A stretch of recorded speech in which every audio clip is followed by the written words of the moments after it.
et bienvenue dans la Minute Immobilière. Moi c'est Fabien, je suis négociateur immobilier sur Caen. Pour ce nouveau podcast aujourd'hui, je vais te parler des étapes d'un investissement locatif. Donc quelles sont ces étapes-là? Effectivement, pour mener ton projet à bien, tu vas avoir beaucoup d'étapes à réaliser et à préparer aussi en fonction de plusieurs critères. Et je vais te citer ces critères, ces étapes pour suivre et investir intelligemment dans l'immobilier, parce que c'est important, c'est bien d'investir, mais il faut quand même se préparer et bien connaître un petit peu ce monde de l'investissement. Alors dans un premier temps, il faut que tu définisses ton budget d'achat. Alors en fait, tu vas devoir prendre en compte ton épargne disponible, ce que tu as de côté pour réaliser aussi un apport. Souvent, c'est le montant des frais de notaire, parce que c'est important de pouvoir réaliser un apport et d'avoir un peu d'argent de côté. Il faut aussi ensuite que tu puisses connaître ton taux d'endettement et ta capacité d'emprunt. Alors pour cela, en fait, tu vas devoir réaliser une situation de tes dépenses régulières. En fait, c'est sur tes charges mensuelles. Tu as peut-être en fait un crédit auto en cours ou d'autres crédits consommation, un loyer à payer, des assurances et peut-être des paiements en 4 fois sans frais. Il faut savoir que ces paiements-là en 4 fois ou plus sans frais sont considérés comme un prêt également. Donc ils viennent du coup s'impacter dans ton taux d'endettement. Et en fait, après la banque, elle fera un point là-dessus pour connaître ta capacité aussi d'emprunt. En fonction de tes revenus, de moins tes charges, il va rester un reste à vivre et tu pourras ensuite savoir justement combien tu pourras emprunter via ton banquier. Si tu as aussi une résidence principale, c'est peut-être le cas, tu as peut-être acheté ta résidence principale, faire attention parce que ça va peut-être te bloquer car ton taux d'endettement sera déjà trop élevé pour un futur investissement. Donc attention à ce niveau-là. Au niveau de la recherche du bien immobilier, donc quel type de bien? Est-ce que tu veux rechercher un studio, un 2 pièces ou alors un 3 pièces ou même peut-être plus? Là c'est à toi de définir vraiment ta stratégie. Il faut que tu saches quelle cible tu souhaites viser. Et encore là, il n'y a pas de mauvais choix. Moi je te conseille de réaliser une fausse annonce sur le bon coin et sur un bien que tu souhaites acquérir, sur le type de bien que tu as bien analysé. Et comme ça tu vas pouvoir savoir si tu as une demande en face. Et encore une fois, l'emplacement est primordial. Donc garde à l'esprit qu'il faut que tu recherches un bien avec un emplacement qui soit vraiment très très bien. C'est important pour pouvoir louer ton bien sans problème. Tu vas ensuite calculer ta rentabilité. Pour cette partie, je te laisse regarder sur internet. Il y a beaucoup de sites qui reproduisent tous les calculs à réaliser. Mais garde en tête qu'il faut que tu calcules aussi ton rendement en net après impôt. C'est très important pour être proche du rendement attendu.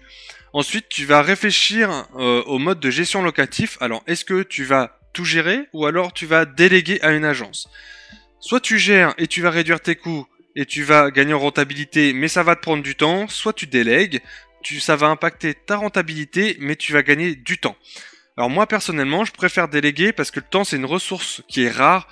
Et du coup, le fait de déléguer, ça permet de démultiplier le temps via justement l'agence qui gérera mon bien immobilier. Même si ça impactera mon rendement, je vais pouvoir me consacrer à d'autres choses, que ce soit un autre investissement ou alors à des business que je peux mettre en place à côté. Ensuite, tu auras un bail à choisir. Alors, à louer en vide ou meublé.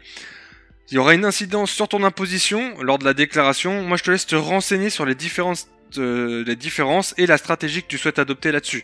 Parce qu'effectivement, tu n'auras pas la même fiscalité sur une location en meublé ou une location en nu. Ensuite, tu devras trouver un locataire.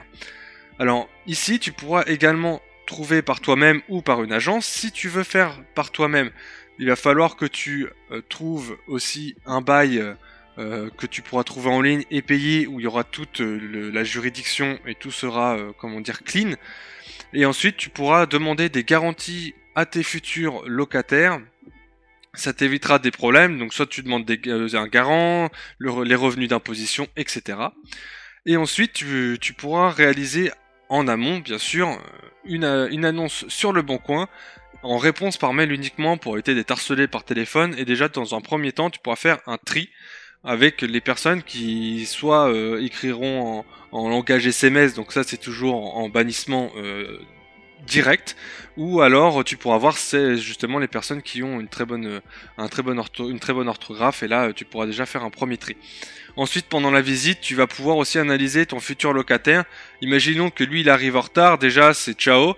Ça montre bien que le comportement qu'il a, c'est il s'en fiche un petit peu, il est là en mode tranquille, il n'y a pas de pression, et bah ça t'évite tout de suite, et par la suite tu vas pouvoir analyser les autres locataires en fonction de leur réaction et de leur comportement lors de la visite.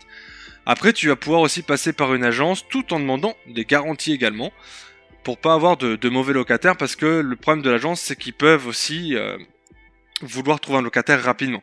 Donc si tu demandes ces garanties-là, il n'y aura pas de souci.